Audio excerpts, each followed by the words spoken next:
Dicots का evolution क्यों हुआ?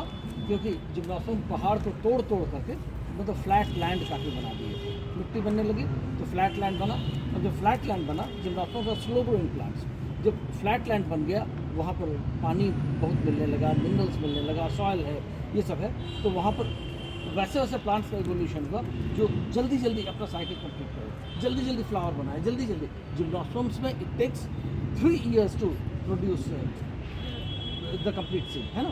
तो अब यहाँ जब उपलब्ध हो गया सब, तो अब ये जल्दी जल्दी बनाने के लिए एंजियोस्पर्म्स का evolution. Even some of the gymnosperms like Welwitschia या नीटम, वो सब प्लांट को देखोगे तो लगेगा ही नहीं कि वो जिम्नोस्पर्म है, एकदम एंजियोस्पर्म की तरह लगता है देखने में, बिकॉज इट हैज़, मतलब किताबों में देखते हैं एंजियोस्पर्मिक फीचर्स ऑफ नीटम, ठीक है। तो दैट इज़ वन थिंग।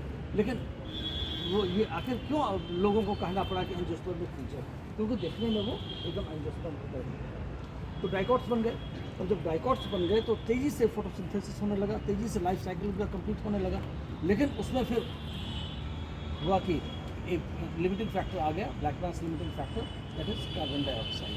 तो देखो फोटोसिंथेसिस का जब इवोल्यूशन हुआ था वाटर में, उस समय किसी ने कल्पना भी नहीं किया होगा, मतलब इंसान ने नहीं, मतलब प्रोविडेंस ने कभी कल्पना भी नहीं किया होगा कि कभी ऐसा भी समय आएगा जब कार्बन डाइऑक्साइड की कमी होने लगेगी।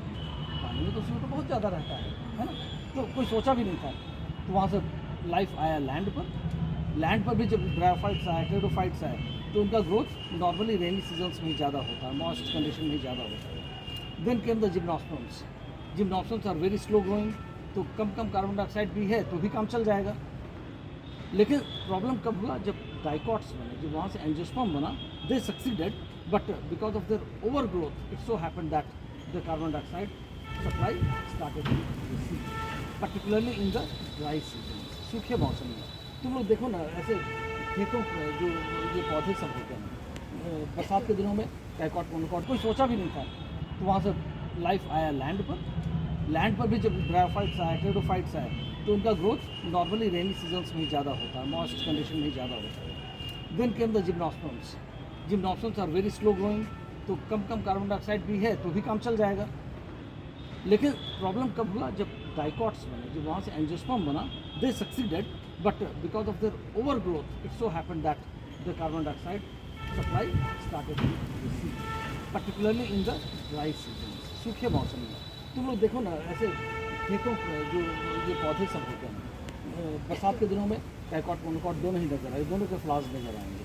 लेकिन जब बरसात खत्म हो गया, नवंबर महीना आ गया, तो उस वक्त तुम देखोगे डाइकोट जल्दी जल्दी सूखने लगा, और मोनोकोट जो है वो सर्वाइव कर, है ना।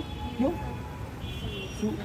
ज़मीन जब तक गीली है वो कार्बन डाइऑक्साइड को एब्जॉर्ब करते रहे। ज़मीन जैसे ही सूखा, ज़मीन में जैसे ही ड्राइनेस आया, CO2 का सप्लाई प्लांट्स के लिए काफ़ी कम हो जाएगा।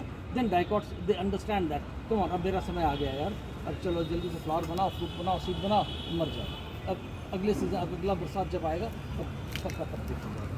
ओके तो अब डाइकोट्स के साथ वो इशू आने लगा, लैक ऑफ कार्बन डाइऑक्साइड, और उनके पास कोई मैकेनिज्म थी नहीं। अब जैसे कोई अचानक कह दे, ए खाना पीना चावल दाल बंद, अब पेट्रोल पी के जीना, तो सवाल है पेट्रोल पी के तुम जी पाओगे? नहीं जी पाओगे, क्योंकि हमारे पास वो मैकेनिज्म नहीं। उसी तरह डाइकोट के पास भी नॉर्मल सिंपल साइकिल था, उसके पास कोई वैसा मैकेनिज्म नहीं था कि कठिन परिस्थितियों से वो CO2 को एब्जॉर्ब कर पाए। तो dicots started to die in large numbers, particularly in the drier months. तब उसके बाद वहाँ से इवोल्यूशन का मोनोकॉट्स का। मोनोकॉट्स अपने अंदर बहुत सारे मॉर्फोलॉजिकल फीचर्स, बहुत सारे एनाटॉमिकल फीचर्स और बहुत सारे फिजियोलॉजिकल फीचर्स लाए, जिसकी वजह से वो कठिन समय में भी सर्वाइव करना शुरू कर दिया। ओके, हम लोग एक एक करके टेकअप करते हैं। पहले सबसे पहले ये PEP फिजियोलॉजिकल तो बता दिए ना, PEP से वो CO2 एब्जॉर्ब। अब दिन में लाइट है तो टमाटर बंद होने के कारण कार्बन डाइऑक्साइड नहीं है, तो क्या करें? लाइट को, कोई बैटरी तो उसके पास है नहीं कि वो लाइट को एब्जॉर्ब करके रख सके एनर्जी को। तो उसके पास आसान तरीका ये है कि वो कार्बन डाइऑक्साइड को ही रात के समय जब टमाटर खोलता है तब CO2 को ले लेकर वो स्टोर कर देगा। ठीक है, तो अब उतना CO2 स्टोर कैसे करेगा?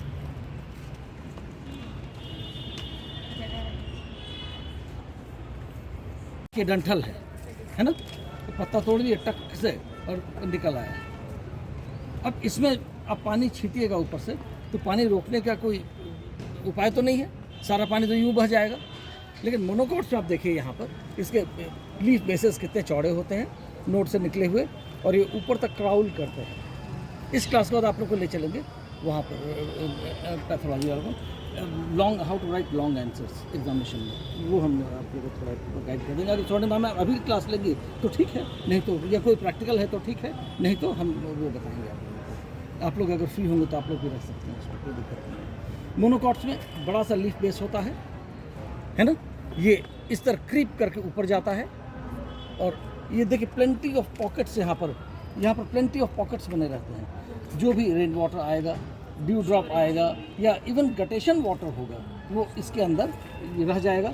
और इस वाटर की वजह से क्या होगा, अब जहाँ भी वाटर है वो कार्बन डाइऑक्साइड को रोक करके अपने अंदर रखा हुआ है। तो लीफ में जब भी फोटोसिंथेसिस करना होगा तो इसको कार्बन डाइऑक्साइड के लिए मारामारी नहीं करनी पड़ेगी, है ना। छोटे बच्चे स्कूल जाते हैं लंबे समय के लिए, अब भूख लगती है तो छटपटाते हैं, ये छीने वो छीने, ये खाए वो खाए करते हैं ना। लेकिन मम्मा अगर उसको टिफ़िन बॉक्स दे दे एक बढ़िया सा, तो निश्चिंत रहते हैं ना, तो सुकून की ज़िंदगी उनकी हो जाती है। तो यहाँ भी वही बात है, इनको सुकून की ज़िंदगी मिल जाती है because of that water and dissolve carbon dioxide. तो लीफ का ये एस्पेक्ट हुआ, ठीक है। दूसरा मॉर्फोलॉजिकल चीज़ है, लीफ में आप देखते होंगे कि पैरेलल वेनेशंस होता है। ये पैरेलल वेनेशंस क्यों होते हैं, आपको कहीं किताब में नहीं, मतलब I have spent more than 20 years sleeping over this, dreaming over this. ये किताब में नहीं मिलेगा। आप लोगों में से कोई अगर किताब लिखना चाहे तो आप लिखिए, हम कंट्रीब्यूट कर देंगे इसको।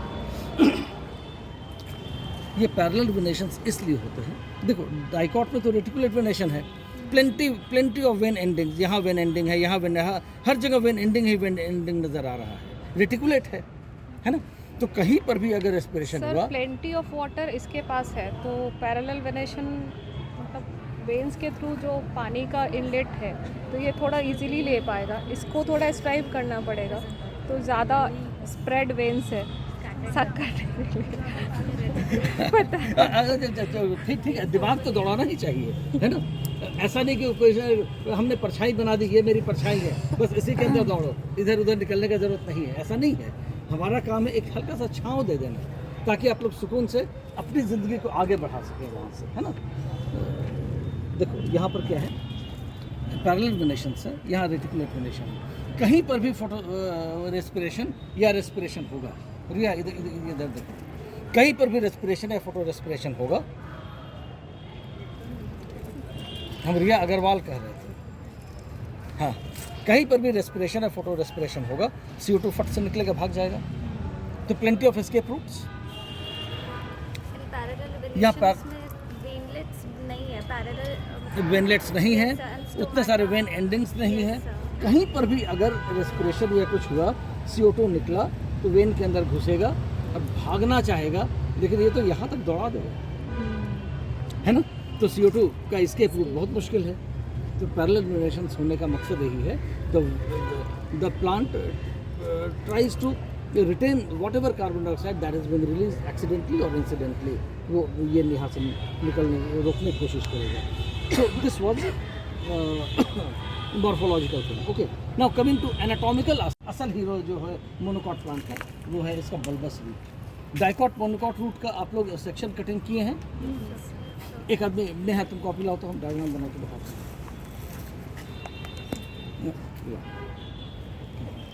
डाइकॉट में तुम लोग देखते होंगे, इसको डाइकॉट में आप लोग देखते होंगे कि ये रूट है, रूट में ये वैस्कुलर बंडल है,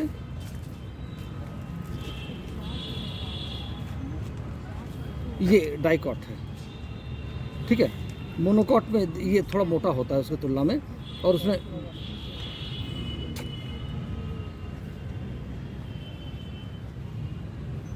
नेचर में देखो कुछ भी यूं नहीं होता है, मतलब सब कुछ डायरेक्टेड और टारगेटेड और पर्पसफुल है। मोनोकॉट्स में ऐसा होता है, बहुत ज़्यादा वैस्कुलर बंडल्स होते हैं और बीच में पिथ बहुत बड़ा होता है। क्यों? स्टोरेज ऑफ फूड मटेरियल और विद पैरेन्काइमा सेल रहता है। डाइकॉट में ज़रूरत नहीं होती है। ट्राइकोट में ज़रूरत होती है, पर वो अपना गर्थ भी बढ़ाता रहता है क्योंकि ऊपर का साइज भी उसका बढ़ते जाता है, तो उससे वजह से नहीं ऐसा नहीं है। ये मोनोकॉट बड़ा हो चाहे छोटा हो, इसमें पिच बड़ा होता है। ये इसलिए कि ज़्यादा से ज़्यादा वाटर को होल्ड करके वाटर बैग का काम करता है, और ये वाटर उसको डिसिकेशन में हेल्प नहीं करता है। ये वाटर कार्बन डाइऑक्साइड को स्टोर करने के लिए होता है। Remember, carbon dioxide is soluble in water, whereas oxygen is sparingly soluble. तो जितना भी, अब ये तो मिट्टी के नीचे था ना, यहाँ तो फोटोसिंथेसिस हो नहीं रहा है, यहाँ पर क्या हो रहा है, सिर्फ रेस्पिरेशन हो रहा है ना। तो अब रेस्पिरेशन जितना भी होगा CO2 निकलेगा, तो CO2 के भाग न जाए, है ना। अचानक पता चला कि 1 तारीख को सैलरी नहीं मिलेगा, अब 1 आध महीना बाद सैलरी मिलेगा, अब क्या कीजिएगा? ये स्विगी जोमेटो बंद, ये बंद, ऑनलाइन शॉपिंग बंद होगा ना, आप कंट्रोल करने लगिएगा अपने खर्चे को। उसी तरह जैसे इसको महसूस हुआ कि पानी की किल्लत है, कार्बन डाइऑक्साइड की किल्लत है, तो वो CO2 को एक रिसोर्स के तौर पर उसको रोकने की कोशिश करेगा। तो CO2 को कैसे रोकेगा? CO2 तुम बैठ जाओ बगल में, ऐसे आदेश देने तो नहीं काम चलेगा। It will have to do something.